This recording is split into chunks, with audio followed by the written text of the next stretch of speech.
Can't handle the caffeine.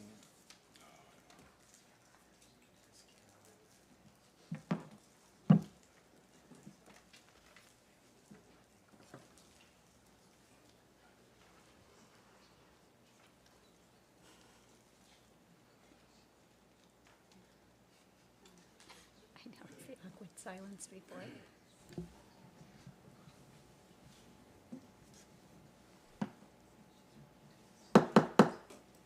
Call the Broken Arrow City Council meeting to order. We have invocation by Pastor Chauncey Forte. Here we are.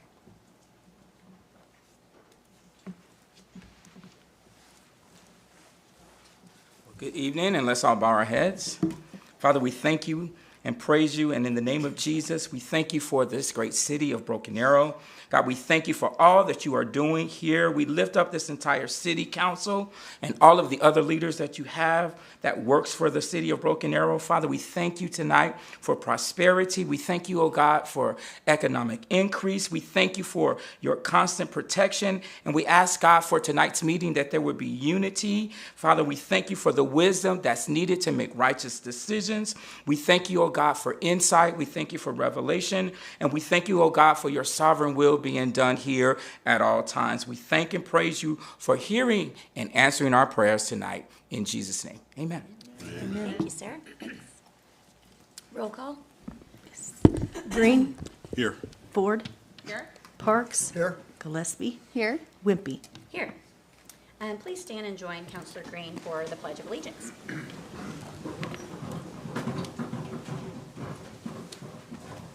Ready? Salute. Pledge. I pledge allegiance to the flag of the United States of America and to the republic for which it stands, one nation under God, indivisible, with liberty and justice for all. Thank you, sir. All right, are there any items to be removed from the consent agenda? Move to approve the consent agenda. Second. The motion and a second, roll call.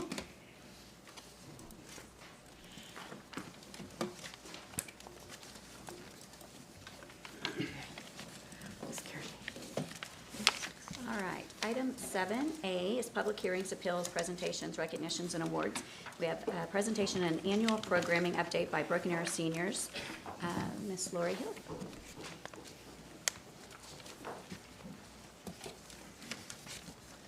Good evening, Mayor, Vice Mayor, Council, Mr. Spurgeon.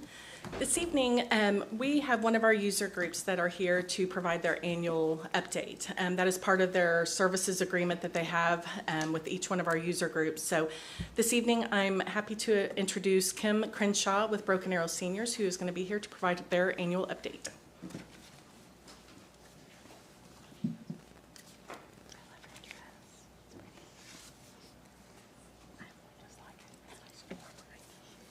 Good evening, Mayor, Vice Mayor, City Manager, and the City Council. Thank you for having us here tonight. And I think we have a presentation.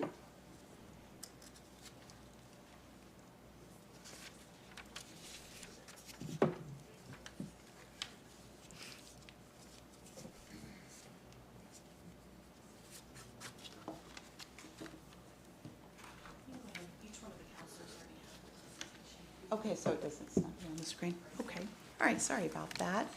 So as many of you know, and as well as for the city, is just a reminder, you know, that Broken Arrow Seniors is a 501c3 nonprofit organization that is a user group with the city.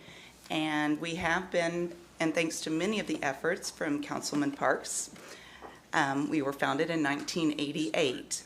And since that time, there has been so many changes, additions, changes of buildings, renovations, and most recently in 2022, the addition of our Senior Center Annex. And within this past year, we have seen tremendous growth. And so right now we serve seniors ages 55 and older, and our oldest is about to turn 102 next week. So we are definitely working with 5 decades of seniors, and everything ranging from Gen X to baby boomers. And so within that, there's a great deal of needs, interest, abilities, and we're constantly trying to meet that need. and make sure that we are able to serve all of those. And currently, I had put on your sheets that our current membership was 2,829. However, that was a week ago, and with the continued growth, we are now at 2,922. So we have grown just even by 100 members just in the past week. So last month, we added 182, and we're well, and that's with closures and weather and Arctic blast. And so we are anticipating we will well exceed that this month of February. So as you can see within those pictures there, we serve a tremendous range of persons, and we are proud to say that previously you always heard that senior centers and senior activities were predominantly female. We have now moved to almost a third of our membership being male now. So we are seeing a great growth in that, as well as a great deal of new veterans and newly retired gentlemen. So that stigma of going to a senior center is going away. In fact, we've had to turn some away this week that were only 51 and 54. So, and we are proud to say that we have been able to maintain an affordable membership of $40 a year. And most of our baby boomers coming in, and they see the 110 activities a week that we do offer our seniors. And many times the answer is, don't you mean $40 a month? And because they do see that value. And we are very proud that we're able to keep that low, as well as have scholarship programs for our members. That is a hardship. And we are 85% Broken Arrow residents at this time. So 15% are coming from Owasso. As far as Manford, Skiatook, Bartlesville, Glenpool, Bixby, because no one around us has what we have. And so even Jinx, and for some of those folks, that can, depending on how far you're out, that's a little bit of a drive, but some folks may only come once a week. They may come once a month based on what it is they're wanting to do. But we are meeting a need and also giving those opportunities for our seniors to be heard, to be seen, to have that ever most important social connection and feelings of worth and a place in our community. And that really, at the end of the day, all of the activities, all the things that we do, that is what it's about, that they still have a place in our community, and we want to make sure of that. At that, we also meet additional needs. As many people may or may not know, we do have a relationship with the Tulsa and Creek County Nutrition Program, and we far exceeded all of our statistics this year as well, having served 19,720 lunches this past year to our seniors. And that was with the nutrition program starting off very slowly post-COVID. We are now averaging over 90 members, 90 lunch recipients a day. Now we're seeing that we are now having to expand into our gym for lunchtime. So that is one of those other needs that we're trying to meet and find those accommodations to keep serving. And we did average out a 12-month, and on average, there are 27,784 hours of programming that are being utilized by our members per month. And some months are over 30,000. We do have a lot of absences during the holidays, as many of our grandparents do babysit their grandchildren during school, when school is out, as well as go on extended vacations. And I'm happy to say that also this year we will be honored at the Live United, Tulsa Area United Way award reception, and we are the recipient of the Illuminate Award this year. So we're very excited for that. And also, and we have the slide of one other thing, a few fun facts. This past year, we did have 18,189 hours of volunteerism at the center. And one of the things that makes this so successful and allows us to keep our membership rate so low is many of those activities are provided by retired professionals and do that as volunteers. They are not paid. And United Way just recently gave us the dollar figure, what that 19,000, almost 20,000 hours of volunteerism is the equivalent of $578,000. And so that's pretty impressive that our seniors are giving and receiving, and we're able to do this with not having to pay those kinds of rates. In 2024, we have so many plans, and a big part of that is trying to identify different funding sources, so we have more, it's more varied, so we're less dependent on one or two or just three funding sources. Of course, we are always grateful for the support of the city that allows us to do so much, but we also know that as we grow, that our needs are going to grow and that we also need to acquire additional funding sources. With that, our hope is, and we've already received a couple of grants this year already, just into February, as well as some additional sponsorships, but we are working very hard to identify new ones so that we can add additional staff. With our largest goal this spring is to be able to extend our hours to 8 p.m. Currently, we operate from 8 a.m. to 4 p.m., but that leaves out our working seniors, our late baby boomers, our Gen Xers that are now out there looking for something that is more appropriate for their age group and meets their needs. And that is one of our largest goals this year, so we can meet more of our residents where they are with their schedules. And with that, we are working very diligently to find those different funding sources and to also be able to add some additional hours on Saturdays. This will also allow those members or seniors in our community that are dependent upon their family members for transportation or that could go with them that don't get off work until 5 o'clock as well.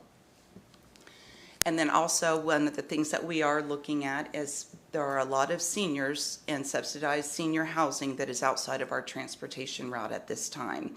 We currently operate with just one 16-passenger bus with a wheelchair lift, which does limit within 8 to 4 how far we can go within that route. And as we know, those seniors that are isolated and further out within our city limits are the ones that are most in need of our services, whether that be the nutrition supplementation, as well as the social connection, as well as some of the social services and engagement that we do offer. So our goal is to at least be able to add one additional bus this year so we can extend that and serve more seniors. And once again, meeting our seniors where they are. And then one of the most exciting things this year is we have established a new member advisory committee that has been, that is the product of the 3-year, is that correct, Councilman Parks? Evaluation of other senior centers within the state that are similar to the size of our city. And with that, and it's being led by Mr. Ron Whitaker, who's here with us, who is our chair. That way we will have that voice and more of a mechanism for our 2,900 members to feel seen, to feel heard, to have input into what we offer at the center and our operations. So it's a great year, and who knows what more we have in store this year.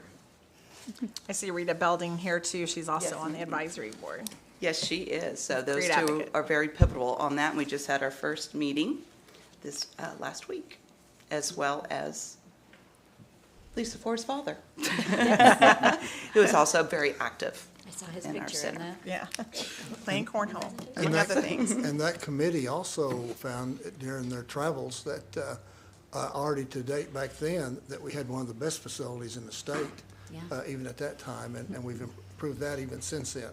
I will just say that Kim does a great job in leading that, and you can tell that by just going and talk to some of the members. They will tell you, they will root for her. She does a great job in the leadership. The city of Broken Arrow has always been there to assist them, as she mentioned, that the city will help. The buildings are cities. We pay for the utilities on it and pay some of the salaries, and working with them. And we had 2 board members as city councilmen on that. So the growth of our senior population in Broken Arrow, it's kind of like when I was young, it was the going really for the softball and the baseball and the football. Now we're making sure we take care of our seniors. So the city will always be there to kind of help and assist that through our 2 members that are on that board. Good job. Thank you. And one of our goals too is if we, as the recent census has shown, about 25% of our population here in Broken Arrow is 55 and older. And if we have a healthy senior population that is supported and encouraged to have a healthy lifestyle to receive proper nutrition and socialization and physical activity, that will reduce the burden on the city's, paramedic services, on the repeated ER visits. And so it does serve a purpose there too of making sure it helps, support our city and that we have a very healthy community as well. Kim, I just appreciate you so much. It's been an honor to serve on the board, and I think a leader, you can tell who they really are, but how they act when no one's watching. And I love how you interact. I've caught so many pictures of you interacting with, just the members, and I know you truly do care about them, and you want the best for the center. And so it makes me proud, because we want to have a place where people feel like they have a community to come to that's welcoming. And I think, are we the largest nutrition whatever program in the state? Or Not the state right Okay, now, the but county? in this part of the state, Okay, yes. this part of the state. There are a couple that kind of outdo us, but also those are larger cities as Okay. well, though. Okay, right. But if you were to do apples to apples, yes. we are. Okay, okay. And just so, I was the chair until just now of the, of what do we call it, Resource Development Committee. And I kind of have to put a plug out there, so everybody make sure that you're sending people to baseniors.org to look up our website. But then also, we are a nonprofit. And so the city, while we own the building, this organization, BA Seniors, is actually its own nonprofit organization.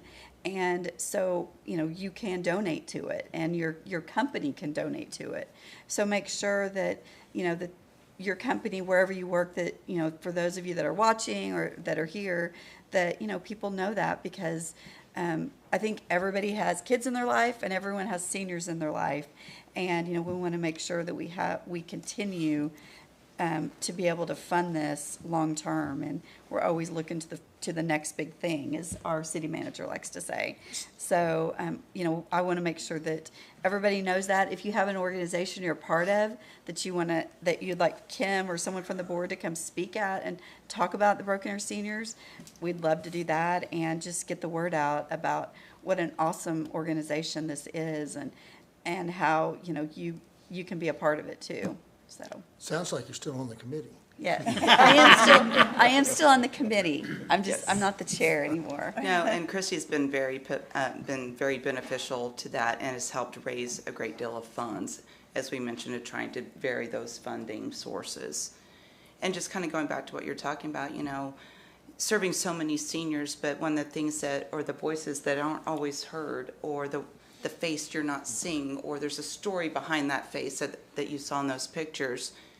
Some of the members that we have there have been referred to us from veteran suicide hotlines. We have had many that have been referred to us from psychiatrists, from their physicians, from cardiac rehab facilities, following a heart attack. So there's a lot of stories there of also people saying that they were contemplating suicide because they were isolated in their home, caregiving for a spouse with Alzheimer's, with no outlet, no support. And here is a place where they can come, even if it's just for smaller things, that they have that additional support and are building those support systems. So there is a whole face that's behind what we do here and the difference that they make every single day. I just want to echo what Councilor Parks and Vice Mayor Gillespie said about you. You are such a blessing for the seniors there. Sometimes they're not the easiest crowd to get along with because they're set in their ways, but we love them. But you maneuver that so well, and they know they have a voice. They may not like what you say, but you at least explain to them, why we have to get there. And you came on at not a really good time, and I think you've managed that very, very well, and just have really taken control of this position, and I'm really glad that you're there. You've done an outstanding job, ma'am. Good job. Yep. Thank you for your time tonight. Thank you. Thanks, Kim. Nice. Next item is citizens' opportunity to address the council, and I'm going to turn it over to Councilor Green to introduce some guests we have in the audience. Thank you, Madam Mayor. All right, wonderful. I would like to introduce some of my new friends that are here tonight that actually provided us with coffee. My friend Craig Hicks, if you would like to stand. He is the manager of Not Your Average Joe right here in Broken Arrow, and he is the dispenser of joy and caffeine. And on the other end, I love that. Mr. Kyle Parker, if you will stand. He is the VP of Human Development, and he is the Inclusion Sensei. And if you guys have a moment, would you mind coming up and telling us a little bit about you? Bring your guests with you, your employees with you. Tell us a little bit about who you are and what you do and what you provide to our community. You guys want to just come stand over here beside him? That'd be great. I just want to let y'all know this is the first time that two preachers have gotten up here and neither one of us want to speak. You do it. No, you do it. I am Kyle, and I am so grateful for the community of Broken Arrow and the way that you have surrounded our community. According to the Department of Labor Statistics, 80% of people with disabilities are underemployed or unemployed after high school. I'm also a dad of a kid on the autism spectrum, and I mean, that hurts me just to hear it. And we're trying to take a dent in that. So it's been your gracious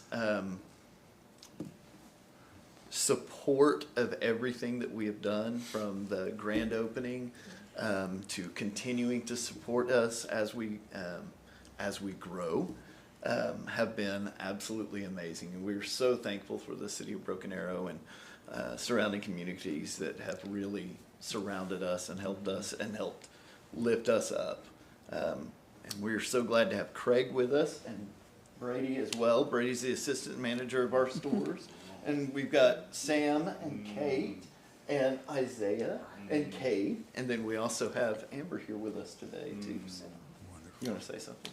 I just want to say that one of the things I love about what we do and who we are is not your average Joe, but we're possible in Broken Arrow because of Dr. Emerson at Emerson Orthodontics. He provides that space for us.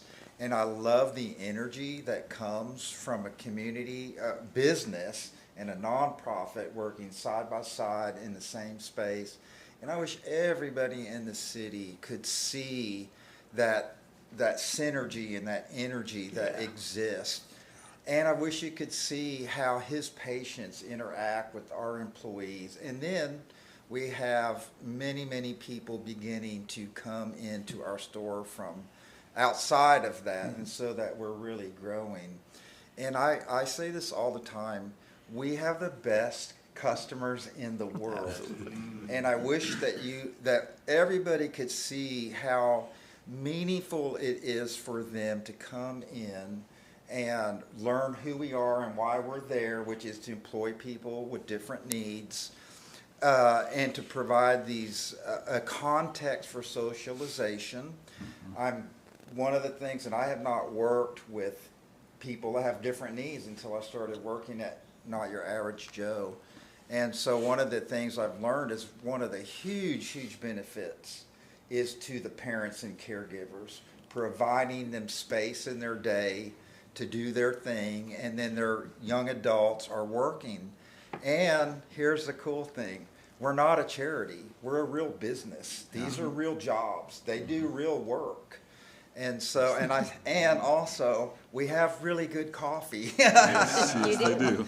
We're not asking people to have mercy on us. We're saying, come try our coffee. It's really good, and meet us. But I got off track a little bit. I love how the citizens of our community and of Broken Arrow come in and support us and realize that frappe I just bought, and we tell them that coffee I just got, you're helping someone directly be employed, someone that really wants a job, and you see their eyes go zing, and you see the joy in their heart, and we're growing day by day by day. I've recently moved back to Oklahoma from another state, and I will just say this about us. Whatever we are doing to create the culture that we have, the community that we have, the love that we have, and just that dynamism I see at work between our customers and employees, We just need to keep doing it. Yeah. That's wonderful. We're very blessed to be here. Thank you, Councilman Green. We've never met a mayor and a city council, so this is a really unique experience. Thank you, thank you, thank you.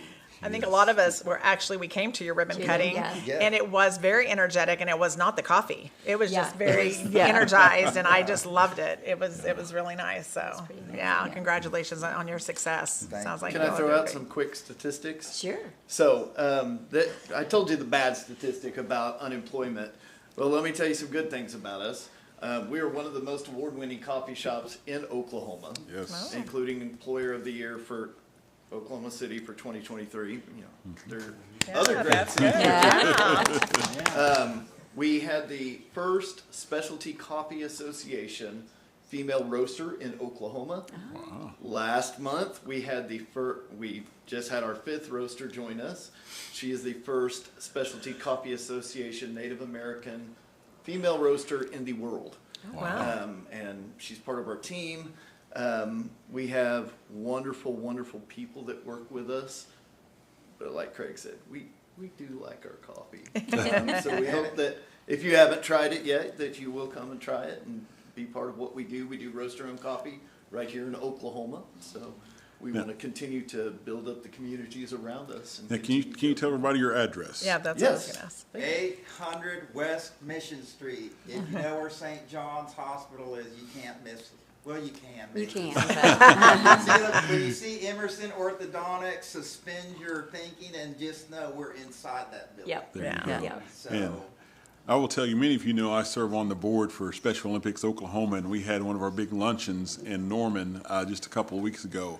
And that's where I get to meet Kyle, because Not Your Average Joe was serving our lunch. It was an incredible catered meal, and the employees there are wonderful. And we love the fact that we get to interact with such an amazing group of people. So you guys are a blessing. So thank you for coming tonight. Thank you for the coffee. I don't know if anybody else has anything. Well, we were just in Oklahoma City yesterday Yeah. for the State of the State address, and we were looking for a lunch place, and we're like, oh, there's Not Your Average Joe. Because I knew you guys started there, but There you go. I had not been to your OKC location, so it was fun to see that. And then here you are. And then, Random Act of Kindness Day is in February. And so thank you for your random act of kindness by bringing us all coffee. I don't know if you were aware of that, but yeah, it worked out. And I did promise them a picture with the mayor. Oh, So if okay. we can do a group picture, that'd be Sure. Well, can great we if bring we the whole got- council? Yeah, yeah. yeah. All right. Thank you so much again. Wonderful. Thank you, guys. Love and hugs. You just come right back up here. They'll take a picture.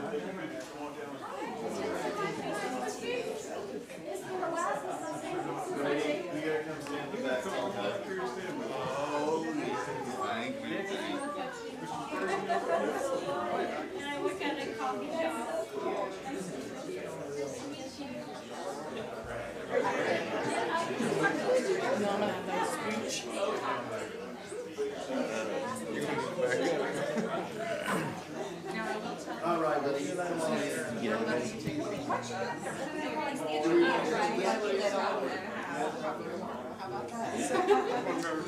Yeah, I'm happy to.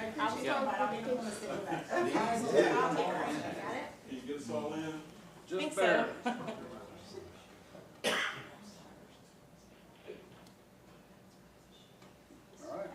I wish I could have gotten a picture of them taking.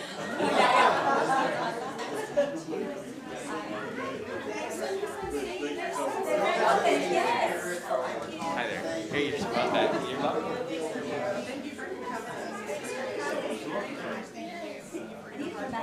Thank you so much. It's great having you.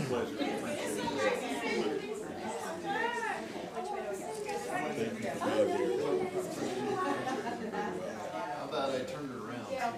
Pictures of you. A selfie? That's really cool, Justin. Wow. Oh, yeah, I love it. That's a fun part of this meeting, recognizing business and their employees.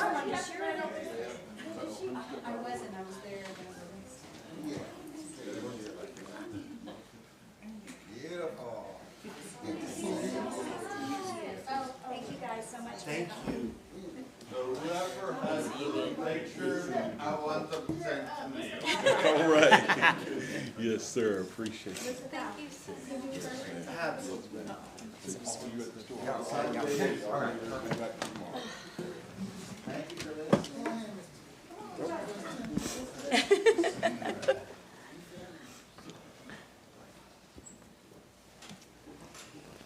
Allow me to also say, I used to run the Midwest City Senior Center, so I appreciate the hard work that is being done. And I also found out that I'm a lot closer to being able to go. Oh, I'm 4.5 years away, sir, so I'll be a member soon enough. I'm like 4 months away. Yeah. I'm already there. They don't have to vote for me anymore to be a member. Although I am a member. Oh, yeah. Yeah. Thank you for allowing us to Thank do you for that. inviting them. Yeah, I'm not allowed. Very cool. All right. Moving on to general council business, item 9A, consideration, discussion, and possible approval of an authorization to execute First Amendment to Economic Development Agreement by and among Sunset at Broken Arrow LLC. Excuse me, Mayor. You had another citizen who had signed up for number 8. I thought it was on an item. I am so sorry. We got a little excited with our We last did. group. We'll It get was the excited coffee. with our The next coffee person. did it. Okay, so sorry. All right. We have Ms. Courtney Miller that wants to discuss some drainage and sewer lines. I'm going to pass these down to you guys. Thank you for catching that. I'm so sorry. No worries, no worries. It was very heartwarming, so I understand completely. And I feel like I'm about to be a Debbie Downer, so my apologies. Mayor, if I have 2 technical points of issues, basically. Okay. So I was asking for just a little bit more than the 3 minutes. We can do Just 2 minutes extra. That'd be fine, thank you. So, my name is Courtney Miller. I don't know if some of you remember, I did the speed humps Speed bump. last year. Yep. Thank you. But I have a personal issue, and it's actually starting to affect about 6 homes, but 4 definitely. So just quick background. My husband and I purchased our home in October of 2016. And in March of 2017, we realized we had a major flooding issue. I have a very large lot. I love my backyard. I was looking forward to gardening. But every time it rains, comes down the hill from Two Springs and from this Elm Street and from Battle Creek, my backyard floods. And it's not just like, oh, little creek. No. You could or whitewater raft it because of the drainage issue that is going down. So in 2019, after my husband and I had spent a lot of money putting in dirt and doing everything we could, getting bids on doing French drains, we spoke with several employees, stormwater, did everything we could. I had 5 or 6 of stormwater's people out there since 2019 looking at this problem. In 2021, the city council approved a draining package fixing for a gentleman that is 4 houses down to my left.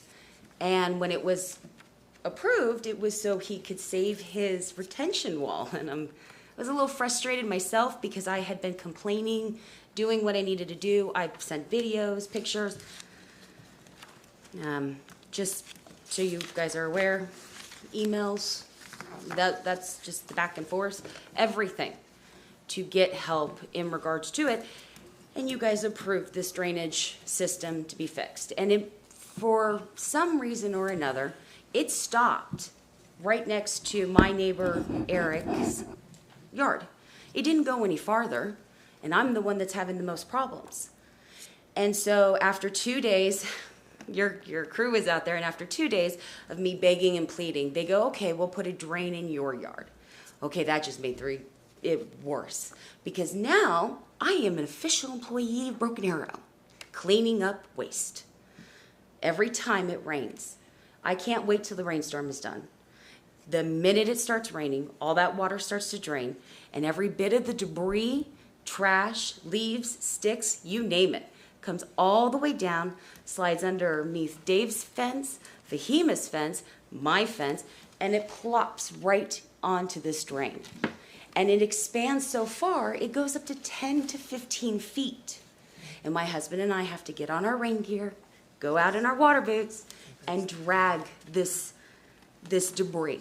And there are pictures of what one shower, rain shower, of how much debris comes down. So in 2022, after they put this in, my husband and I thought, okay, maybe it'll get just a little bit better. It's just got to work itself out. 2022, it flooded again. And now I have a greenhouse on top of cinder blocks, and I've got a rotted fence. Eric can't fix his fence because his fence is rotting because of this water.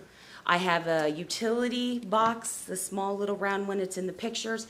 It has lost that much dirt, and the utility company says that might be my problem. I might have to fix that. But nothing we do can stop it. So in 2023, right before that wonderful storm of ours hit, Pat came back out again, and he talked to myself, Fahima, Dave, and Christina Shortsleeve, and we went all the way up. And 2 of those houses have done French drains, and nothing has stopped this water because it comes so rapidly, so fast. So draining it's not a problem because we have a drain, but we can't stop the water from coming. So when I went to go I had to fix my patio, and I had not realized in my own kind of my brain there that my lower patio, I have a round patio like this, and then I have a lower patio that has a fire pit. When the storm had hit, when they came back out to fix it, they had to pour 4.5 inches of concrete just to get my patio back up to where it was originally at when I bought the property in 2016. That's a lot of dirt, debris, erosion that is occurring. I am asking for help. I am begging for help at this point because the last conversation I had with the stormwater was, you're right, this is a big problem. Let me get back to you. And I heard nothing. The second issue we have. Stop beeping. Okay. Second issue we have, right next to Fahima's property, there's a sewer line sinking. It is sinking, guys. We have been telling you guys since 2019. In fact, your people came out in 2015, 16, and 17 and all said, we're going to be out back and fix it. And you left a 2x4x6 hole, roughly, in her property, and it just kept filling up with water. We'd have to dig out the water, so we put in rock and dirt. Okay, not a problem. Every time your people have come out to look at this flooding issue that is occurring, we bring up the sewer line, and that you can't even see the cover anymore. And that's, some of those pictures are in there too. We've had to literally dig it out with shovels just to get to the cap part of it, and it is going down. And we are telling you there's a problem. Your people are telling us, oh my God, this is a problem, but nobody comes back to fix it. And at this point, we have railroad ties, not just on my side, but on Dave's side, where people are putting up these makeshift fences because they're starting to come in. And it's affecting Battle Creek, it is affecting Stonewood Crossing, but it's primarily affecting the houses I highlighted, and then the X's are where your drains are, and then the circle, the blue circle on that map is your sewer line. And they just built 3 more homes right on that subdivision, straight up that way, and it's getting worse. So over the winter, when we had the storm for this last storm, what we get, 2 inches of snow, if that? I had 4 inches of frozen water. Yeah. Right off my patio, my 200-pound English Mastiff standing there. I've got an Amstaff thinking it's a slip and slide. That was pretty amusing to watch for a while there. But I realized that this is not going to get any better, and I can't put up a new fence. And I hate to say it this way, but my fence looks really trashy because I am putting up panels of little things just to keep my dogs in my property. My homeowners' friends can't fix their fence, and these drains aren't helping. I'm begging for help. That's all I've got. I have a question. Oh, wait, we can't. I think you can ask a I can question. ask You can questions, ask okay. There's no action. So have you had problems since you moved in? So the drainage issue was there since you've moved in? And Right. it's just gotten worse? It's gotten worse. It got In 2017, 18, 19, and 21, before they put the drains in, that water would sit there for weeks, and you couldn't touch a fourth of my backyard. Once the drain went in, we could get it down there and we could dry out in a week and a half, but you're still all that mud. But for some reason, something has gone on, and we've kind of pinpointed it where I think it's coming off Battle Creek. I think it's coming off Elm. There are several creeks this way that it's all just draining. And now with the new houses coming in, it's just going to get worse. Okay. Did the city put the drains in? Yes. Yes. So, I'm sorry, can you tell me where your neighborhood is? 'Cause I never heard that part. Stonewood Crossing. We're right behind St. John's Hospital. Okay. I knew exactly where that coffee shop was. I've been there a couple times. There you go. They're fantastic, by the way.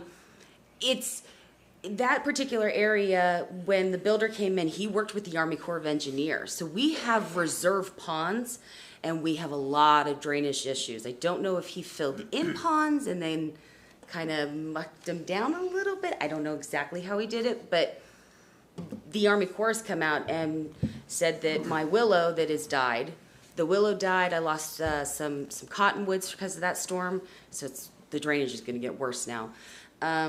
They said that it's always been a problem of some type, but they couldn't figure out why. Is it a floodplain? I don't know. It's not a floodplain. No, it's not. You wouldn't know. So what is our, city manager, what do we, can we Well, just?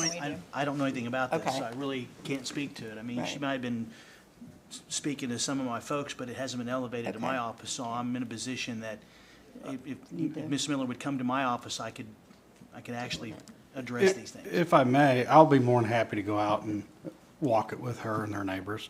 I know the area, we did a drainage advisory committee bond, the one that she's talking about downstream, and it really is just to allow it to drain. At the time, one of the neighbors wouldn't give us easement, so we couldn't extend it, but I'll be more than happy. I have not been out and walked it, but my staff has gone. So I'll reach out to you and come out this week. That sounds good. And then you'll get back with us. And Yes, sir. if there's anything we need to do. That would be greatly appreciated. Thank you guys for Thank hearing you. me out. Thank you for your And I time. didn't know I could just come right to you. I'll come to you next time. But I really like seeing them. Problem would be fixed. Thank you. I'll remember that next time. He's very accessible. Thank you. And you guys can keep those lovely photos. Okay. Have fun. Awesome, thank you. You guys have a great day. Do you want to put them in? We appreciate you coming and talking. Yes. Do you want to keep those? I don't care. What do you think about Do you want them as a parting gift? in case they need to see them? Okay. We can give them to Kenny to take up. Okay. I know the area. All right, now item 9A. Jennifer Rush. Did she leave us? No, just kidding. Good evening, Mayor, Vice Mayor, members of council, and city manager.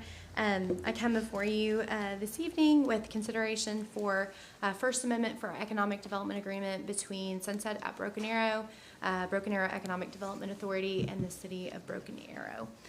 So this agreement was entered into on October 3rd, 2023. And part of the agreement, there was conditions precedent set forth for the city to complete. So this is a little bit different one. So this is one that the city needs to complete for the agreement. So some of the obligations included the purchase of the 41-acre land. That's been completed. Putting together a TIF, that's been completed as well. One of the agreement items was for the city, at the city's expense, to rezone that 41 acres that doesn't need to be rezoned. The current zoning allows for that with use of a PUD. So that PUD, basically item D of 2.1, is going to go to Planning Commission on Thursday, and then pending the results of that will go to council on March 6th. So basically on the items that need an extension. We had in the agreement that we could have a mutually agreed upon extension. It's item E, which is the city shall execute a lease or other use agreement with Northeastern State University Broken Arrow campus for the use of 1,000 parking spaces in connections with events held at Sunset Amphitheater. So that actually will go before the Broken Arrow Economic Development Authority this evening for that agreement. And then item F, and I'm gonna allow, tell Kenny to jump in because I am not an engineer, but I'm gonna try to explain this the best way that I can. So item F is the city should obtain confirmation from the local water service provider. So this is rural water district number 4, that they have the capability to provide for all domestic water use for Sunset Amphitheater, including both daily and event-related water use and fire suppression. So in the event that they cannot service this, what part of our agreement was that the city would, at our cost, provide the water to this area. And so what we have is we have confirmation provided with the engineers of rural water that we can provide that domestic water service. However, what we don't have is confirmation of the fire suppression amount. And that is based on the fact that we need to have the completed site plan from notes come through our offices and be reviewed by the fire marshal to determine what that flow would be. And so we're asking for an extension on that with them until February 21st. If we can't get that information by the 20th, then we'll bring to council and look at another mutually agreed upon extension on the 20th. So those are those items, nothing additional cost. But I do want to take a moment to let you know that within the next couple meetings, we will coming with another amendment agreement. Nothing currently right now that's at cost to the city, but potentially things that the developer is asking for the land that they will pay for the city for. So I just wanted to put that out there as well. One question. I threatened to ask you a question each time. This time I do have a question. Absolutely. It does say, and I kind of questioned it when I saw it, how does and I understood the water and the fire suppression, how does the sewer, gas, and the solid waste management district fall in that, as I was reading through that? I believe, and Kenny, I believe that's the name of the district. The Rural Water, Sewer, Gas, and Solid Waste Management District. Are you saying rural water 4? Yes. I Yeah. believe that's the official name of the district. Okay, so it's Rural Water 4, and I knew it was there, but then it has a period, and it says sewer, gas, and solid waste management district 4, all of it. We So always do they have refer- District 4? Yes, we always refer to them as rural water 4, but they actually have a treatment facility, wastewater treatment facility. Okay. And actually are turning it into a mechanical plant. They have a lift station near this area. Now, this is be served by us, but that I think is their official name. That was my question, Yeah. is that we would be serving that. How about the waste management? Would we be, that's going to be the trash, is that correct? That would be, yes, trash. So I think this may be everything. I'm not aware that rural water has gas or solid waste. Look up there, at the comma up there. Okay. This is, I believe, and I can confirm with Nate Ellis, I believe that is like the official official title name. of we call it Rural Water District 4, but I 4, think District that's 4? their, yeah, Okay. their I just full wanted to make legal sure that, name.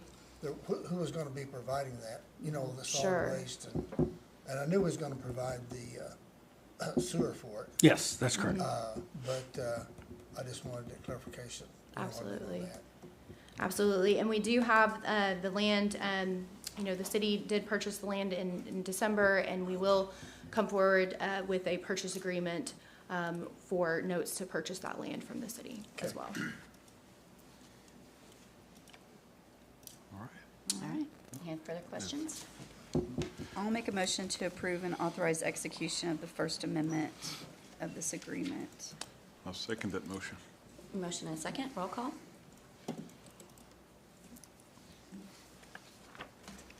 Item 9B, consideration, discussion, and possible approval of an authorization to execute change order number 1 with Cobalt Coatings for construction contracts.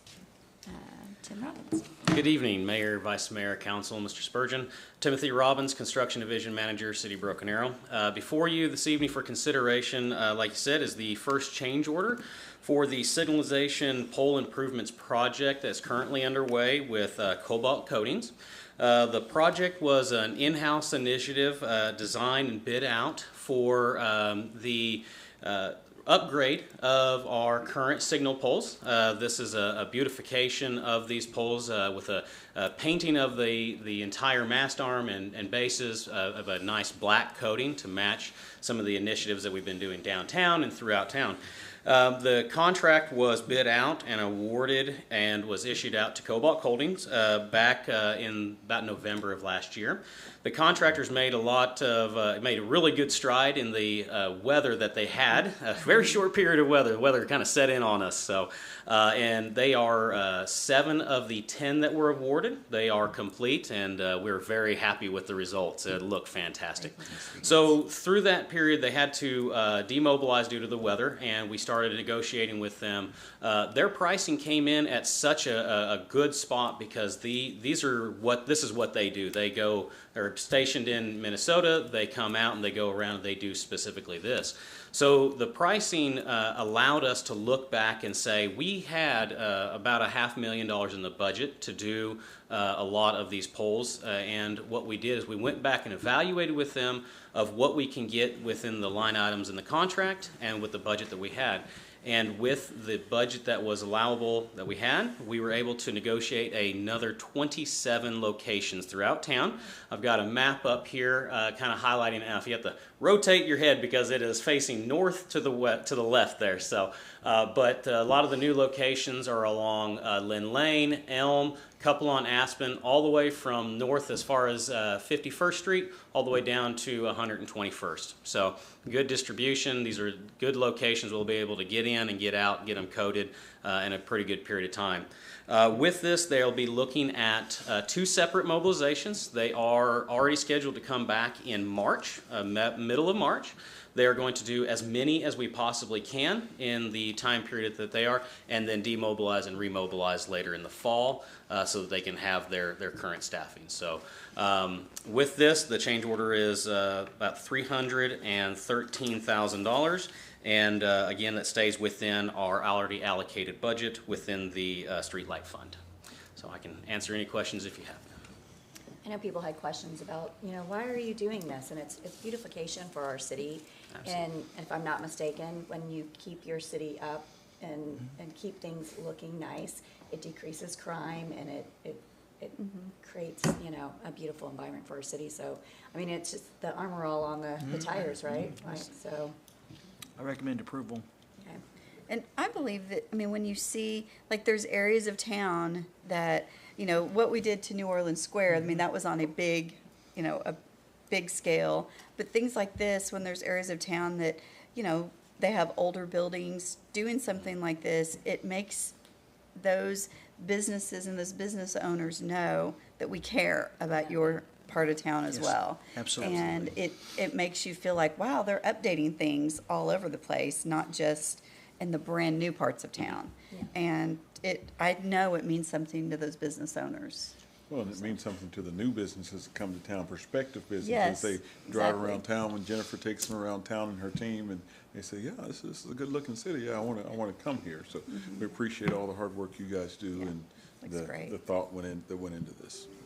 And a clean and beautiful city is a safe city. That's right. That's right. There you go. Tim? Thank you. I'll make a motion to approve. Second. You have a motion and a second. Roll call. Item 9C, consideration, discussion, and possible approval of a waiver of section 24.104 of the Code of Ordinances for approximately 3.8 acres. Grant Bristol. Good evening, Mayor, Vice Mayor, Councilors, Mr. Spurgeon. I'm here before you tonight. Staff would like to recommend an amendment for the property owners at 1000 South Olive. You can see on the photo here. So basically, the long and the short, these folks would like to remodel their home. They're currently on a septic system. Our ordinance says if you're within 300 feet of a sewer line, you're obligated to tie to it. As you can see, it's across a major arterial. In order to do this, they're going to have to do a mainline extension, which is cost prohibitive. They have a functioning system in place that meets ODEQ regulations. So staff would like to recommend, under those circumstances, to waive that obligation. Okay. Any questions or discussion? Is there any liability or risk to the city for waiving that requirement to tie to the sewer line if something happens to their septic system? So it wouldn't be any worse than anybody else's septic system in that area that would be, it's been in place, been functioning for years. We verified with them that their septic system is still functioning. With their remodel, of course, we would need to, when they submit plans, evaluate, make sure that what they're adding isn't going to overload that system. And that'll be taken into account with that, so. Is that to the west side of Olive? Or Yes, you're correct. is the land behind them, is that in the city of Broken Arrow? The land behind them is a drainage area, yes. Will there be any development there? Will there be a sewer over there eventually on that I believe side? so, Mr. Schwab? Probably not, it's floodplain. Yeah. It's Hakey Creek, so. Okay. I don't have any problem. I'll make a motion we approve it. Second? Thank you. The motion and a second, roll call. Item 9D, consideration, discussion, and possible approval for the formation of a committee to discuss the overlay district at New Orleans Square.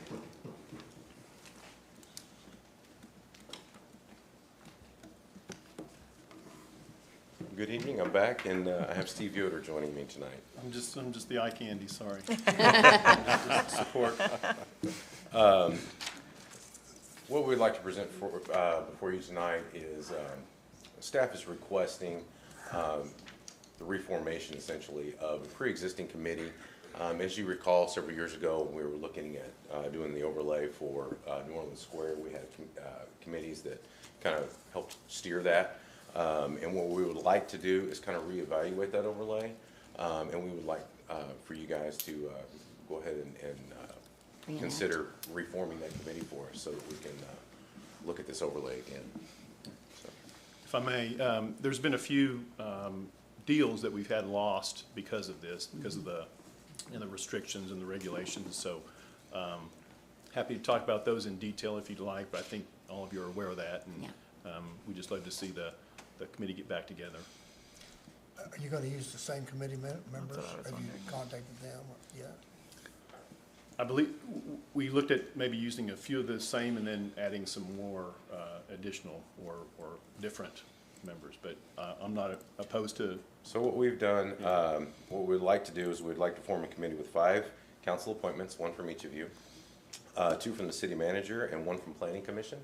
And I believe that your previous appointments, for those of you that were here at that time, those previous appointments have been supplied to you so that you can, if you wanted to reuse that nominee, you could, or you can appoint a different one. That was really my question. Do we need to contact them or new appointees? I mean, do direction or what? So I don't mind contacting mine, and then if I don't, well, then I will get somebody else in that committee in. Well, Councilman Parks, that's really up to you. I mean, Right. as Vice Mayor said, the next big thing actually is an old thing, and that is getting the band back together. That's right. To look at this. And the one thing I wanted to add to what Grant and Steve said was, not only is there a need to look at, and really we step back, the RFA is really cool because it references the occupancy percentage, which is around 93% right now, and the fact that we added a fitness facility, Crunch, which has over 5,000 members, and we occupied recently, within the last 6 months approximately, one of the spaces that had been vacant for quite a while, with actually handmade, which started out in the farmer's market. And really, if you haven't been in there, and most of you probably have, if you haven't, I would encourage you, because there are a lot of great businesses down there, but it is folks all day long. And so the efforts of the council back to 2019, of starting the advisory committee and the recommendations that they presented to you all, you accepted, the council, we implemented, So now it's time to take a look at, go to the next level and then take a look and see if we need to step back or amend those zoning overlays to encourage development, number one. And secondly, this is the perfect time because we're in this due diligence period to look at possible recommendations for the next bond package. Majority of the funding that we, for example, that we had for the intersection reconstruction was from the bond package. And that was from discussions in 2017 and early 2018. And so that's really the two tasks that I would give them is look at the overlay, come back with a recommendation, and also look at their projects that they could look at by later this summer, early fall, so we could get estimates for what those could be, and then I could submit those to you as a part of the overall package. But really, I was thinking it would probably be a combination of current members as well as possibly some new members to give it just a fresh eye or two. But that's really up to the purview of the council members. Yeah, having some of the original ones helps with the history of what took Right. place. Well, I thought so too, but likewise, But I you thought want the the- new ones yeah. also. you Well, know. and I don't want people that served before to feel like we're just throwing out, their ideas or whatever, because there's reasons for why, because I'm all for the overlay and I was one of those people, but we can see the implementation. And there were some things about it that I did not understand, that I thought something different than what was actually happening. But one thing I don't see on here is a council member, and I really want to serve on this committee. Yeah, there's going to be two of you. That's Okay. So I was like, I'm going to nominate myself as my appointment. So if I didn't. I don't think you can nominate yourself. For example, Dr. Wood was the chair and he was my appointment last time. Okay. I just You know, wanted to, because I obviously, didn't see. we had on a school here. board member, a school official, which was Kara, assistant superintendent. Chase Elkins is on there. So Right. there may be some opportunities with the economy of scale of maybe getting one Yeah. of those two. So therefore, to make sure that we have room for a new person or two. I'm obviously not trying to take anybody off, but things have changed since we first created the committee. And Right. Well, and I wasn't on council, and neither was Councilor Green either, so I don't even know who, the appointment was before, so if you all could just let me know that, I don't mind reaching out to them to see if they want to serve, and if they don't, I don't mind appointing someone else. And that's what I'll do. I'll contact mine, see if he will continue to serve. If not, Yeah. I'll find somebody else. And mine is currently with the school yeah. district, so that would be a good thing too. But, okay. But what I would ask them, just time frame wise, was for them to basically get in and get out. Yes. And that is meet sometime in the next start. Obviously you got to get a doodle out and find out where we can have that first meeting, then it gets easier from there. But for them to get out, take a look at this and have a recommendation to you all in the fall so that council can take the appropriate action, because legislation has to be prepared. Everything's got to go through the planning commission, and we're transparent for a reason. Yep. And there's Well, that there's bureaucracy. people that want to invest in this Exactly. area, and we need to hurry it up. Get the ball. Doodle is that thing that actually send out to when you're I was like, available. doodle. Yeah. I was with you. I knew what you were I talking just thought you about. guys were gonna doodle in your meeting. I didn't know what you were talking about. I'm picking up what's put down. So, So do you need a motion to approve the recreation of this Yes, that's what committee? we're- that's what I'll we're make that requesting motion. tonight. I'll second it. All right. Thank you. We have a motion and a second. Roll call. So if you all could get your recommendation, so we could put them on the 20th, if that's possible, because then we can start looking for a date for the first date of the newly reformed committee. As soon as Grant can get me my Yeah. person, I'll get you I'll someone. get I'll be on top of it. Yeah, seems. Okay. Item 9E is consideration, discussion, and possible approval of preliminary report of the housing and demographic study.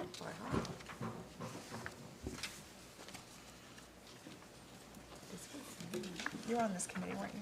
Were you on? Good evening, Mayor, Vice Mayor, Council, City Manager Spurgeon, and staff. Upon the approval of the 2019 Next Comprehensive Plan, there were several tasks that were recommended. One of them, the important one, was the housing and demographic study. So upon that, last year we hired Points Consulting Company to do our update of a housing and demographic study.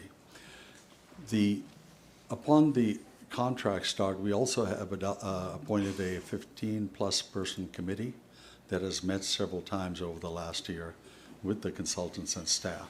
So with me is Brian Points over here, and he'll introduce his team and kind of go through a brief presentation.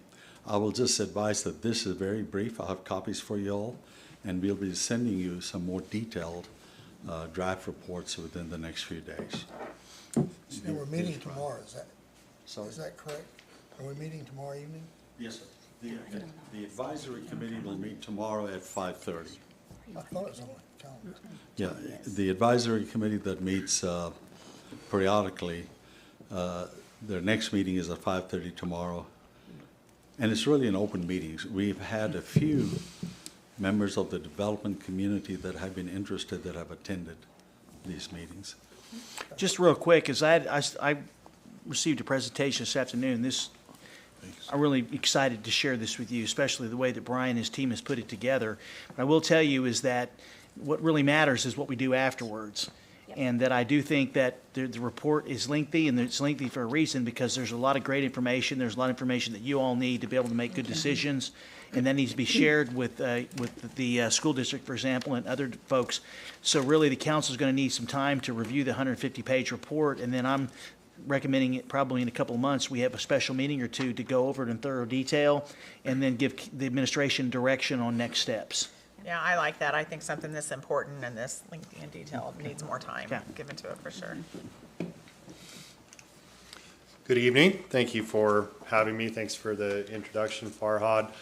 And when I gave this presentation this afternoon, it took me about 19 minutes to get through 150 pages. So we're going to see if we can break that record. But in seriousness, it is important to have all of those niche topics in the report, in the large packet that you have been or will be provided for anything that you could think about, from low income to seniors to the impact on the public schools to short-term rentals. It's all in there. It's just not all in the presentation that I'm providing tonight. Always helps to start with an overview of the project timeline. I was here, I believe, in the summer, the first time that I met you all, to let you know that this study was getting started. And here's where we've been since that time. We've looked at a lot of data. We've done a lot, talked to a lot of people. And as you'll see, we've surveyed a lot of your citizens. And we're now at this roughly 80 to 90% completion point. What we have left to do is finalize our recommendations and to complete our housing forecast, and then to come back and communicate with city leadership about what it all means. We first start with this population growth chart because this helps to put context to where you're at.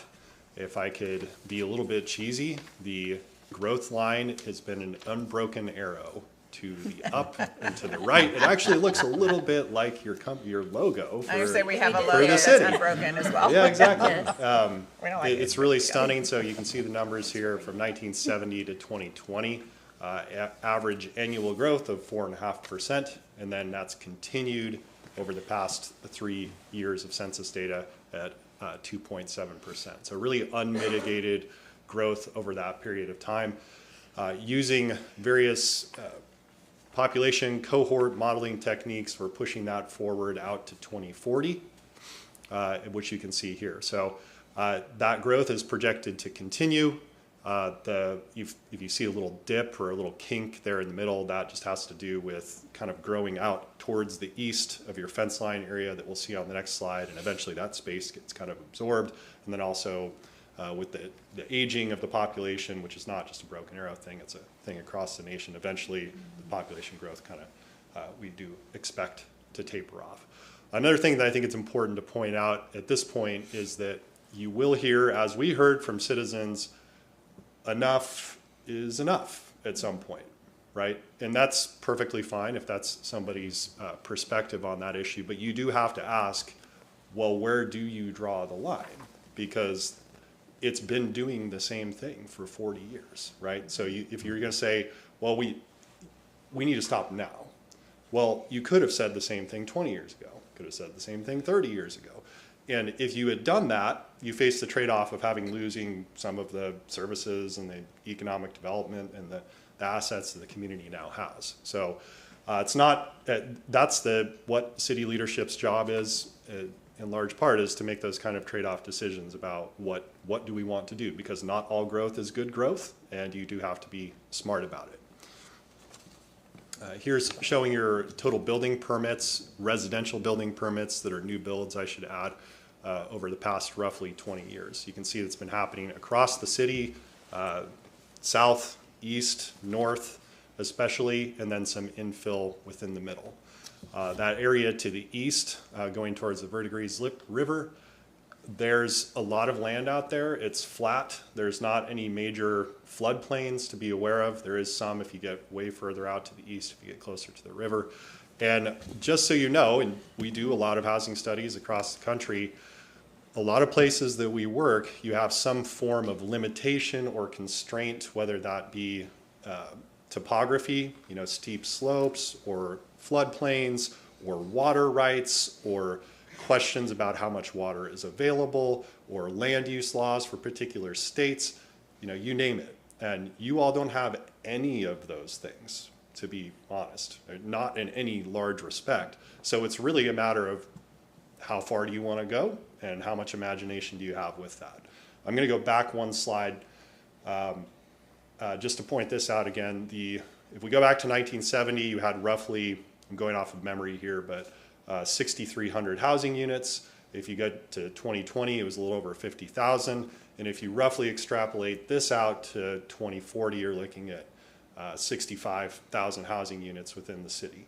So the question is, how do you want those next 15,000 housing units to be distributed? Between multifamily, or higher density, middle density, things like duplexes and triplexes, and single family homes. That's the question. Here's where you're at right now. 72% of your housing units are owner occupied, and this is something we're consistently seeing in all the data. The city of Broken Arrow is very concentrated on single family homes. So I'm not making up the terms. This is what they're called in the real estate industry. Single family home just means kind of a house. A multifamily home means something that's more like an apartment. Okay? So most of your dwelling units are single family homes that are detached, so they're not duplexes or something like that, and they're owner occupied. They're not rented. And you all have done a great job with that. And honestly, the cost of housing has been low enough that that's been attainable for a large number of people, but some of those dynamics are starting to change. So what's the right balance, you may ask yourself? That is somewhat varies by community. You see some places on this chart are higher than you, some are lower. In the kind of benchmarking that we've done of a bunch of other communities that you're similar to, sometimes you're higher, sometimes you're lower. You're honestly usually a lot higher in terms of single family ownership. So speaking of that benchmarking, to quickly summarize this, we found 36 cities in the United States that you were pretty similar to on those metrics that you see on the left, and the top 9 of those are the ones you see on the right, just so you have an idea of what kind of places we're talking about. When we look at those 36 communities, this is where you rank in terms of above average, average, and below average. So as you look at that, I'll summarize. You're a bit older, you were very concentrated in single family homes. Your population growth has been exceptionally high. Your housing value growth has also been exceptionally high. And at the same time, your cost of housing in terms of your mortgages is very, very low. Okay? So what this is an equation for you've had it really good and people are finding out. And because of that, you're likely to see continued cost escalation, continued interest in builders, investors, developers, house flippers, short-term rental operators, all of that stuff, because all the dynamics are really, really nice for anybody in those spaces to invest in Broken Arrow. A bit more on that front. So here's your home value trends. You can see, again, very consistently, the cost of homes, the value of homes has been lower in Broken Arrow than it has been in the United States in general. And because of that, slide on the right, when you compare the ratio between home value and median home income, you're in really good shape right now. It's considerably easier to afford a home in Broken Arrow than it is most places. That ratio of 4.3 means that a home costs, roughly 4.3 times what an average household makes per year, whereas Broken Arrow, that's below 3. This is for Tulsa County. We have the data by county right now, and Jennifer is helping us get the data by city, so hopefully we'll get that soon. And a few things that I just want to point out here is that you see there was really a jump up during the COVID years. It's come down in terms of the number of units that have sold, but it's still pretty consistently, there's a lot of activity there. And just because the number of sales has gone down does not mean that the prices have gone down. When you track that, going from 2020 out to September 2023, you're seeing a really consistent growth rate. And again, going off of memory, I think we're looking at a 40% increase in home values between 2020 and 2023.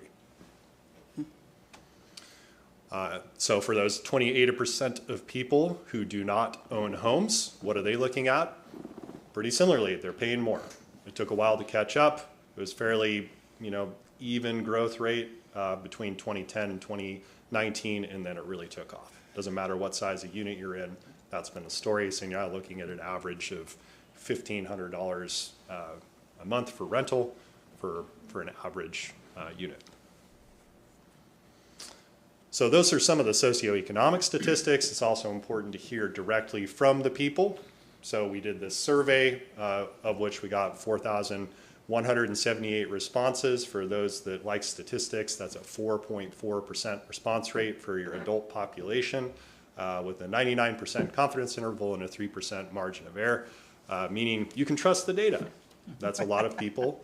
And really that means that 99% confidence interval means we didn't have to talk to everybody in the city in order to get a good idea of what the city residents actually care about. And we really listened to them. We had some real screeds in here, and that's totally fine if that's what people had to say. We worked hard to listen to that and categorize those concerns into different topical areas. So again, just going over some of the highlights here. One of the most important questions comes back to this, where do you want to go in the future kind of question. So we asked, how would you like to see the city of Broken Arrow's housing stock increase? And there were 3 different ways to say yes, because not everybody wants the same thing. And say yes, more single family homes, yes, more mixed income, mixed use type of developments, and yes, more density, or you can say no, right? So if you count up those 3 ways to say yes, you're looking at 46%. So more people want more housing growth than people who do not want more housing growth, just to keep it simple. But still, over a third of the population said, no more. Yeah, we're done. Because they like the green space in their backyard, and they like to listen to the birds, and then the traffic will get bad. Yeah. And the schools will be overcrowded. They're here now. Yeah. Lots of things. So breaking that down by cohort types, different population groups, who was more likely or who was less likely to say yes to this question. So who's more in favor of housing development? Renters, maybe supposedly they might think, hey, isn't supply supposed to bring costs down? Maybe I can get a house if we get more of them. Those living in Broken Arrow for less than 3 years, younger people, older people, okay? Now that's interesting because the people in the middle, those Gen Xers, are the grumpy ones. They're the ones that are saying no, we want less development. And also people who are homeowners and people who have been here for a long time. So take from that what you will. I think it's a pretty interesting dynamic. A couple more slides here on this topic. Perceived purchase costs. So we ask people cost to buy a home, cost to rent a home. How do you perceive that? And we put it on a scale where you can say too expensive, fairly expensive, all the way down to not expensive at all. The answer in this case is 42. If there's any Douglas Adams fans out there, you'll probably appreciate that. Okay. No. Hitchhiker's Guide to the Galaxy, 42? Okay, good. All right. So 42 is the percentage of people said too expensive or fairly or somewhat expensive. That is way, way lower than the national average. We've done this in probably 10 different places, and the average is 60%. So that kind of fits with the data, and again, contributes to why so many people want to be here. Renters don't feel the same way. 81% of them say it's too expensive or somewhat expensive to buy a house. That makes sense. Rental costs, also 42%. So pretty much match up on both those fronts. Which that one's really interesting because everyone always complains about apartments coming to the city as if they're gonna be low income. Or, you know, like cheap apartments when they're more than mortgages normally to rent, and so it's kind of Right. interesting. Well, I mean, we saw that in the data, right? Yeah. Where the median price for a mortgage is $1,500, and now the median rent price is $1,500. Yeah. So it's not really the price, it's not necessarily the quality, it's really whether you have the savings and the credit rating and the awareness of how to buy a house and all that kind of stuff. Yeah. Yep. Last couple of slides here, we really try to get past the first level of kind of knee-jerk reaction when it comes to using terms like this, like density in apartments and duplexes and that kind of thing. So we don't just ask people, do you want this? Because then what you'd get is people would say yes, but then they would say no when it came to it, you know, coming to the planning commission. So we don't just say, do you want it? We say, do you want it? And if you want it, where? So we can actually get past that to say, all right, so what's a suitable place for these types of housing? And of course, people can say nowhere. And a lot of them do. So I'm not getting into all of those, but I am giving you my summary of what we think it means. Generally, citizens are okay with each type of housing as long as it kind of stays in its lane. I think this is a strong admonition for the planning process is helpful for helping people know what the different areas of town should be for. 33% of people, 1/3 of people said they don't want density multifamily apartments anywhere. They don't want to see them at all. So that's their opinion. Another interesting point is things that look more single family, which would be things like cottage housing, accessory dwelling units, duplexes that are kind of, you know, designed in a nice way. They're okay with that because it looks like a single family home, even if it's not definitionally a single family home. And citizens are generally comfortable with denser housing options if it's in these middle income, mixed use kind of areas. So they're okay with that when it comes to townhomes, duplexes, triplexes, and condos. So I think to summarize that, I think what the perception of some might be coming into this survey is that there's a lot of people who are really anti-growth or really not in my backyard-ism or NIMBYism oriented. But and we see that, but what our survey indicates is that it's really more a matter of finding the right spot for it. When you talked about places like behind commercial corridors, right, and you know, areas that are already zoned for multifamily, they're like, that's okay. And that's interesting to think about in the context of some of the other things you've been talking about tonight, like New Orleans Square, Rose District. These are the types of areas that are already those commercial corridors, right? And they're already thriving and people are already used to seeing them in that way. So a lot of opportunities there. So those are some of our highest points. And just to finish and recap, we are working on that housing forecast and we're working on our recommendations, working with Farhad and company on you know, making sure those are well customized and suitable, especially in the process of this new zoning ordinance that's being considered for adoption. We're aiming for end of this month to get a really comprehensive draft report in front of all of you. So, take any questions any of you have. Any questions? I just find it interesting that they're paying $1,600 for rent, but could own a house for $1,500, and they still think it's expensive. You know what I mean? Yeah.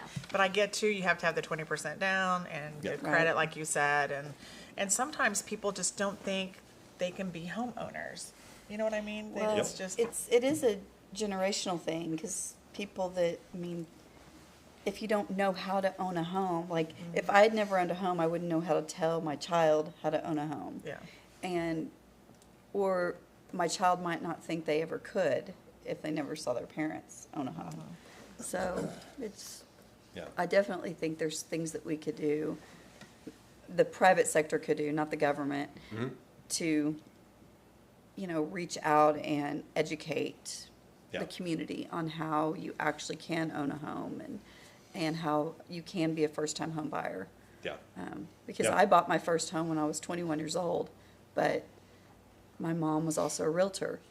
And so I knew that's what you do. You buy a house. So, I think there's a lot of kind of presuppositions and stereotypes on that front about, oh, young people like this and they're not interested in that. And I do think it's important to point out that the economics of buying a house are completely different than they were, you know, in our grandparents' generation, when it was 20 years ago, than it was for me when I bought my first house. It is really I paid 9.5% interest though. Well, yeah, good for you. Oh, girl. I bought Or my not. first house in 1980. It was 18% interest. Yeah. And that was good credit. Yeah. 18% interest. We had to assume loans just so you could get into a house. Yeah. Right. Yeah. So I was 20. individual circumstances aside, just, you know, real income growth has been way Those houses lower, weren't all that much. kind of stuff. So it is harder than it used to be, but it does, for some people, come down to, I don't know how to do that. It's kind of intimidating, where they've never thought of themselves as even being able to attain a house. And, you know, talk to your local mortgage lender. They've oftentimes got really creative options that people don't even know exist. Yeah. Well, and two, there's the maintenance issue when you own a house, you know, and Yeah. why people like just knowing this is, it's gonna be $1,600 and I'm done. You Well, in know, Oklahoma, there's Native American loans, that real estate loans that you can get, and they don't require 20% down. Yep. So, Well, and you own a home for a long time, then what you build up is the equity in that. And that, you know, by the time you get older, that equity really mounts up to money. Yep. Some of us, that's the most money we've made, is the equity in our home. Yeah. Yeah. And own it. So, you know, if you're renting, you're not really building up any equity. And that's hard just to go month to month and think about that. Right. But, you know. Right. Yeah, and all of those things are true. I do think that still the single biggest factor is that the down payment that is lacking for a lot of younger people, and you know, so it's something that all of us should be careful to not be judgmental about when it comes to rentals, right? And if you're going to have a healthy ecosystem where everybody has an opportunity to contribute to the economy, if you freeze out people who can't afford to buy a single family home, you're not going to have people waiting on you at the, you know, there's not going to be clerks at the supermarket. You know, it's that simple. So, Thank you so much. That was very Thank you. informative. Yeah, Looking it's forward great. to the total study. okay, So, thank you very much. so- I'll And make looks a- like Justin already made a motion. I'll make a He's motion ready. to approve the preliminary report of the housing and demographic study. I'll second. We have a motion and a second. Roll call. Thank you, sir. Thank you. After tomorrow's committee meeting, we'll be forwarding you a larger report of this presentation tonight. Okay. And we'll have a few days to give our responses to, so we'll get back with you in the next few days. Okay, Thank you. wonderful, thank you. Thank you. All right, item 10 is preview ordinances. 10A, consideration, discussion, and possible preview of an amendment to the Broken Arrow Code of Ordinances, Section 16-12. This is regarding noise ordinance. Trevor. Thank you, Mayor, Vice Mayor, council members, Mr. Spurgeon. The city's disturbing the peace ordinance applies to the entire city except for certain geographic areas that we've carved out. We've designated entertainment districts. So, for example, the Rose District in New Orleans Square, within the city, at 10 p.m. is when the noise ordinance starts. It expires at 7 a.m. the next morning. This is an item that would add an additional geographic area that makes sense, or it's similar to the other two areas that we've already exempted, and this would be the events park, including the amphitheater. As you know, with the amphitheater going out there, my understanding is most of the shows that they have will be scheduled between Wednesday through Saturday or Sunday night, but the occasional activity that they might have on Monday or Tuesday. So when staff looked at this, what we recommended is that just to make sure that there wouldn't be an issue, and that there would be a well buffer in between not only the end of the shows, but also for traffic to leave the parking areas and everything. We would have the geographic area of the events park and the amphitheater with it starting at midnight. So it would exempt that area basically from 10 p.m. to 12 a.m. So for the additional 2 hours. So we feel that would make sure that it gives the events that are going to occur out there a buffer time and zone. And to exit. Yeah. Right, for the noise. So obviously this is just at a preview stage. We're looking for council input. A recommendation from staff is that you do make an exemption similar to the Rose District and New Orleans Square from 10 p.m. to 12 a.m. Happy to answer any questions you may have. That makes sense, because it will be an entertainment area, so. Have we had anyone reached out against it? Do we know, or? I'd have to refer to the clerk. We've only previewed it. I mean, I'm not sure what. Might not be out there long enough to. Yes, ma'am. Do I see on number 7 to say 10 p.m. to 2 a.m. on Fridays and Saturdays? Is that accurate? It should be noon. Let me look at where you're looking at. 7. Fridays and Oh, Saturdays. it's a blue 1, and so that might be why. If you scroll down, it's 8. Scroll back up. No, too far. Right? No, It's going to right be above the the bottom of picture. page 2. Yeah, 12 a.m. Okay, but right above the picture on number 7. Right there.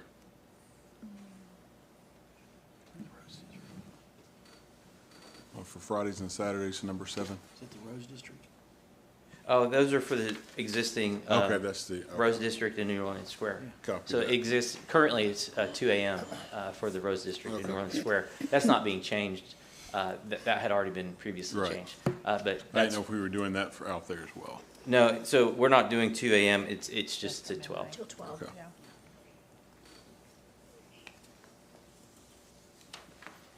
I'll make a motion, I'm sorry. Are we done? Yeah, is there any further discussion? Okay, I'll make a motion to preview the amendment. I'll second. We have a motion and a second. Roll call.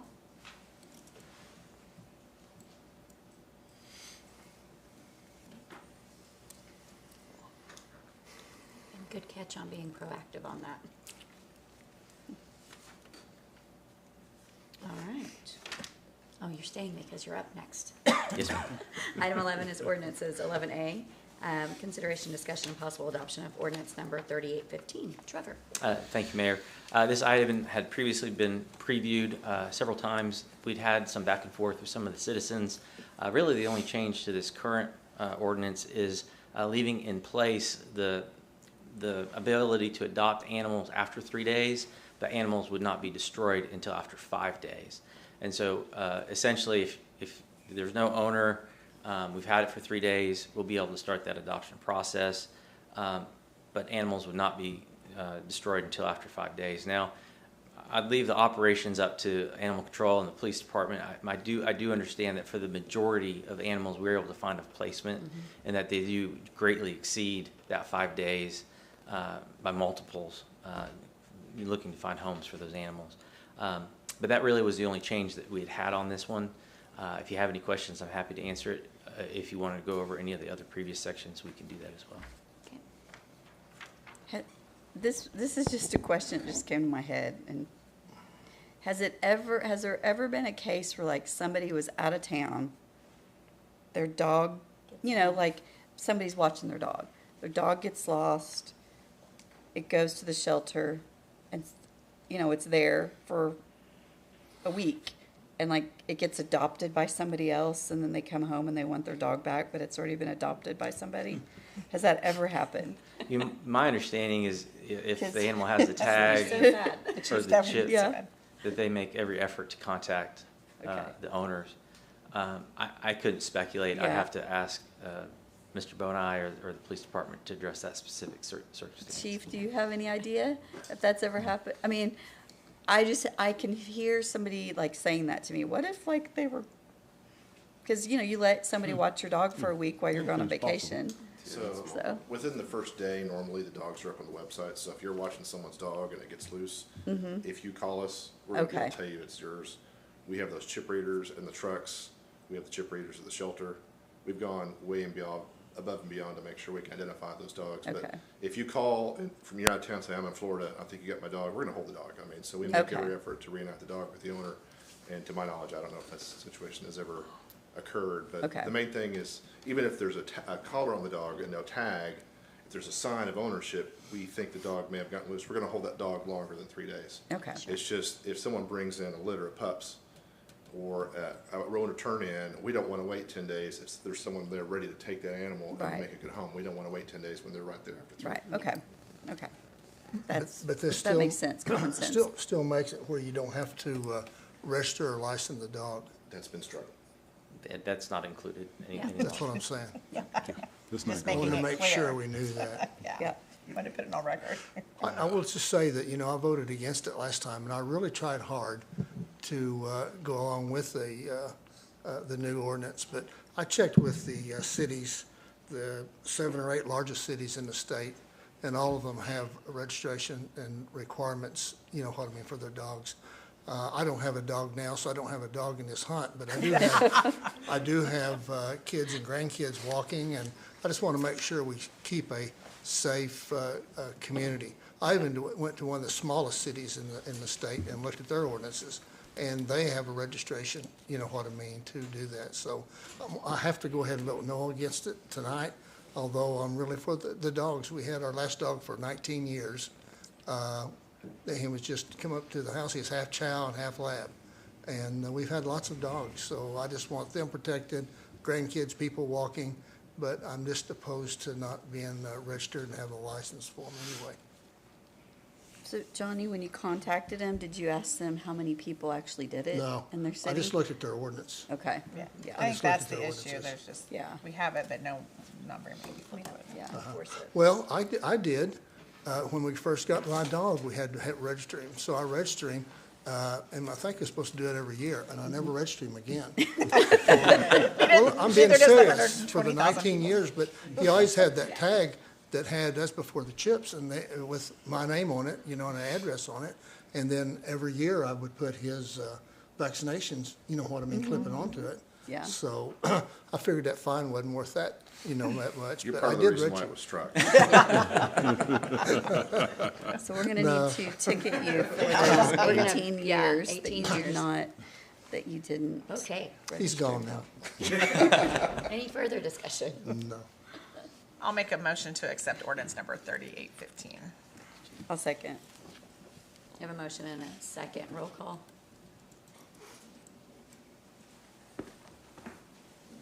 All right. Item B is the emergency clause. I'll make a motion to accept the emergency clause. I have a motion and a second. Roll call. Gotta be fast.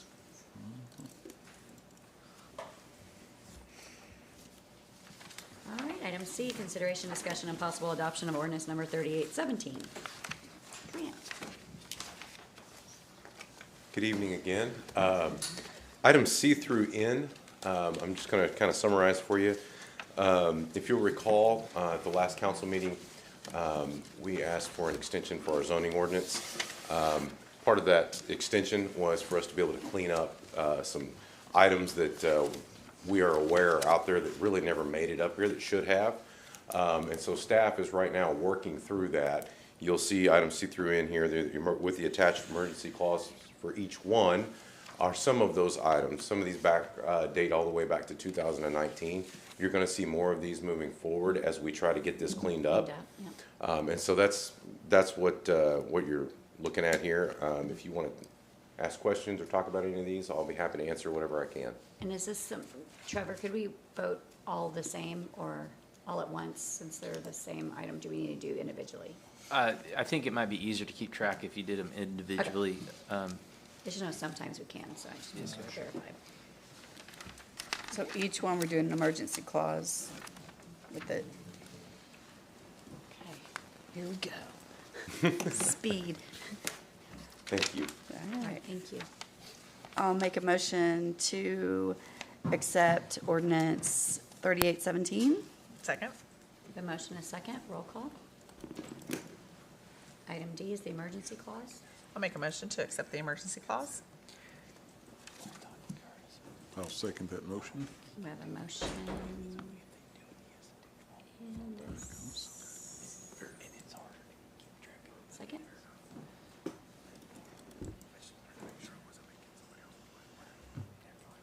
Item E is consideration discussion for adoption of ordinance number 3818. I'll make a motion, we approve ordinance number 3818. Second. We have a motion and a second, roll call. And I'll move for the emergency clause. I'll second that motion. We have a motion and a second, roll call. We're just waiting for the computer to catch up. So we're moving real fast through this, Lisa. Item G is adoption of ordinance number 3819. Make a motion, we approve ordinance number 3819. Second. Have a motion and a second, roll call. I'll make a motion to approve the emergency order, emergency clause. I'll second that motion. You're not I'm at the ordering it. Capitol. Yeah. We have a motion and a second, roll call. Oh, I'm sorry. Okay. Item I is adoption of ordinance number 3820. Make a motion, we approve ordinance number 3820. I'll second that. Lisa will second that motion. No, you won't. How about the emergency clause? Yeah, you can have the I'll first. make a motion that we accept the emergency clause Okay, we momentarily. have a motion and a second, roll call. Item K is adoption of ordinance number 3821. Make a motion, we approve ordinance number 3821. Second. We have a motion and a second, roll call.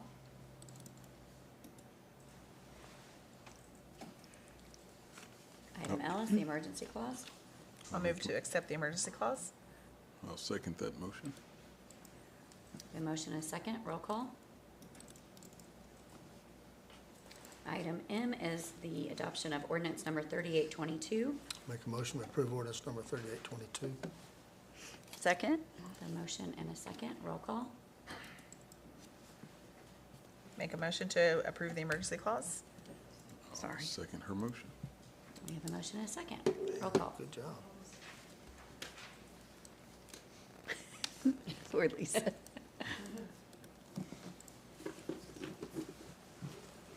All right. All right, item 12 is remarks and inquiries by governing body members. I just want to remind everyone, we have the Community Expo this Saturday, 9 until 12. Anything and everything you would want to know about our city, every department will be there. And it used to be the homeowners, so if you're familiar, it used to be the HOA meeting, but then we kind of felt like it needed to be renamed because people, I think, felt like you had to be part of an HOA to be a part of it. But so that'll be amazing. A couple of us will only be there for at the very beginning because we have a funeral service to attend of a colonel that is no longer with us. So, but we'll be there at the beginning. So maybe stop back by in the middle of that. And then I think Lisa, right? Justin, are you going to Congress and Mayor? Yes. So, but Johnny, you're not. So 4 of us are going on Thursday and Friday to Oklahoma City for Congress of Mayors. And it's kind of a neat event program that Oklahoma Municipal League puts on, where we get to actually go and legislate bills that are going to be presented to during this next session, hopefully, anyway. But it's mayors and council members from across the state that get together, and we get to go on the House floor and actually do a mock legislation, so it's pretty cool. And I'm the floor leader. You are, Yeah. and I'm an author of a bill, so Yep. it's gonna be kind of fun. So, And so I was looking through my calendar of what's coming up before the next meeting. And so Friday night, February 16th is Bunko Bash at the senior center. at the Senior Center. How do people register for that, Kim? They can either do roll call by calling it in. Okay. Or they can go in person. Okay. We are And how much down is to it? Less than 20 tickets out of 160. Yeah. So. And it's $10? Okay. All right. Yeah, we've got it. It's a ton of fun. I'm sad, but I'm not sad. I won't be there because I'll be at the at the Daytona 500, but, Sorry, not yeah. sorry. So I'll be we won't, the race isn't that day, but I'll be in Florida, so. But someone will be at her house guarding it, so. Yes, they will. And watching her dog. Yes, and watching my dog. And don't let it just get out so that you have Yeah. a place to keep your dog during your vacation. Yeah, I'm just gonna let my dog get out, so that's a great idea. I shouldn't have said that out loud. So, but, anyway, everyone register for the Bunko Bash, because it is actually It a really is ton of fun. Yeah. So, Mayor, can you read this letter? I think we each got one of these copies. Would this be an appropriate time? Because, I mean, a lot of our citizens signed it, so I just thought we'd give them a little time to, thank you. So we received an official petition to the council members. It says, to the members of the Broken Arrow City Council, there is a national movement underway to cut back on quality of life policy, policing methods such as making arrests for vandalism, littering, loitering, vagrancy, public intoxication, and other quality of life violations. As a registered voter in Broken Arrow, I urge you to maintain all quality of life policing methods, vigorously defend these methods, support our police in enforcement of quality of life violations, and make sure our district attorney is fully behind quality of life policing methods. Quality of life policing, as well as proactive policing methods, have cleaned up and maintained order in many neighborhoods in our city and helped reduce more serious crime nationwide between 1985 and 2015 by over 50%. And then there's probably about 15 names that were on this. So. Yeah, and I don't know if any of them are in the audience, but I just thought since they took the time to send this to each one of us, thank you for reading that. Yes. Well, I can assure them that, we have a great police department, great fire department, and all our department directors work very hard, and we're certainly not going to reduce anything about what we do about maintaining the quality of life in our community in any of our respective departments. Because it is the job that they do was a big part of why this is a great place to live. As you saw in the housing study, people want to be here, and the reason they want to be here is because it's safe, is because it's clean overall, because we take care of the roads, the water and sewer and so forth, and that isn't going to change. Right. And I believe this council supports that as well. 100%. Since they asked. As a matter of fact, our police department is hiring if you're looking for a great career. Yep. Yeah. Check out That's right. the Broken Arrow Police Department website. If you're planning on voting in Oklahoma's primary, you have to be registered by this Friday. So if you're not a registered voter and you want to vote, get out and be sure you're registered and get out there and exercise your right to vote. Thank you. yes, thank you. All right, any other governing body remarks? I haven't had anything from the Constitution in a while. I know. I'm gonna start over because I Just actually was refresher. thinking that. Thank you, I Justin. know. You're welcome. No, I actually have it in my purse, but I always feel bad because when we go long, I'm like, oh. All right, city manager. Just two things, Mayor. Thank you for getting the band back together, or at least portion of them for the New Orleans Square. I'm super excited about this. There's been so much exciting things happen down there, and I think that they're going to have some great recommendations. And I just wanted to acknowledge the notification that you approved on the consent agenda to create the advisory committee for the City Hall initiative. Looks like some great names and some folks. I've spoken to a couple of them just in passing, and their excitement about this. And I'll be sending them probably a welcome email in the next few days or next week, and then we'll start getting out the calendars for schedules for their first meeting. The mayor and Councilmember Ford will be representing the council on there, and overall, the goal is to bring you back the report with recommendations by the end of the year, early next year. That's all I have. Okay. Actually, I was going to mention one more thing. I met one of our city employees that works in Ryan's department, Richard, today, and he shared his story about his cancer journey and how all through the treatment he only missed one day of work, and like it was just like incredible just to hear his he's so uplifted and so I was like, well, I'm in agreement. You're going to be completely fine, sir. So I just wanted to share that. I thought it was really neat how. I mean, he's only worked with us for 2 years, but he absolutely loves our city and working for us, so. Please let Richard know we're going to pray for him. Complete healing for sure. All right. So we do have executive session, so a motion to, I'll make a motion to take a recess to go into Beta and Bama, Bama and Beta. I'll second that motion.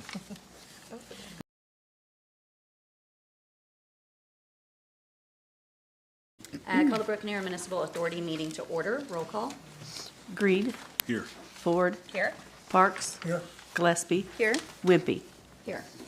Are there any items to be removed from the consent agenda? Move to approve the consent agenda. Second?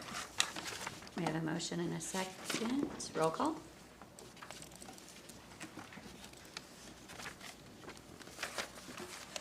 All right, we have no public hearing, appeals, presentation, recognitions, or awards. No general authority business. Any remarks from governing body members? City manager? No, ma'am. We have no executive session. Motion to adjourn? I'll second that motion. We have a motion and a second. Roll call. Greed, Yes. Ford, Yes. Parks, Yes. Gillespie, Yes. Wimpy. Yes. Call the Broken Arrow Economic Development Authority to order. Roll call. Greed, Here. Ford, Here? Parks, Here. Gillespie, Here. Wimpy. Here. Are there any items to be removed from the consent agenda? Make a motion, we approve consent agenda. Second? No, Justin? We have a motion and a second. Roll call. There are no public hearings, appeals, presentation, recognitions, or awards. Item 6 is a general authority business. 6A, consideration, discussion, and possible approval of an authorization to execute First Amendment to Economic Development Agreement by and among Sunset at Broken Arrow LLC and the Broken Arrow Economic Development Authority in the city of Broken Arrow. Jennifer Rush. Good evening, Chair, Vice Chair, trustees, and City Manager. So for the record, I went over in more detail in the City Council meeting this agreement, but basically it's an agreement between Sunset at Broken Arrow Economic Development Authority, and the City of Broken Arrow. The gist of it is to have an extension for the items made for the conditions precedent set by the city in section 2.1 of the agreement made on October 3rd, 2023. So those items include an extension on the parking lease agreement with NSU, of which was approved by this body in the consent agenda this evening, and then also some additional time to determine if the flow rates for Wagner County Rural Water District will be able to support the fire suppression rates. One of the questions brought up in the earlier meeting was regarding the name, the Rural Water, Sewer, Gas, and Solid Waste Management District Number 4, and I did confirm with Nate Ellis that that is the legal name of the entity. So they're obviously not doing all of those services, but that's the legal name. Right. So anyways, just ask for authorization to execute this First Amendment. All right, any discussion? I'll make a motion to authorize the First Amendment. Second? We have a motion and a second. Roll call. I like the First Amendment. Yeah. Yes, you. All right, any remarks by governing body members? City manager? I just want to mention to you that we've had our survey out, because I do consider part of it, operations, economic development. We've had our citizen survey out for essentially 7 or 8 days, and we've had approximately 2,200 responses in 7 days. And we were looking to try within 30 days or so to get approximately 3,500.